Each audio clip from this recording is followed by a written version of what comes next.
I guess a common behavior when describing a human being is calling them a mess. I must say, I am no different. I am a mess,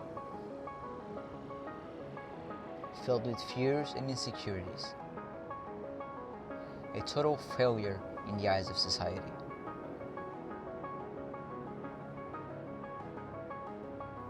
Sometimes you might look at yourself from a decent point of view and realize you're not where you want to be.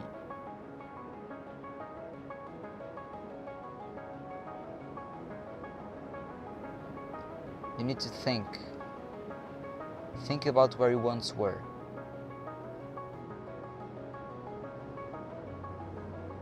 Think about how much you have overcome.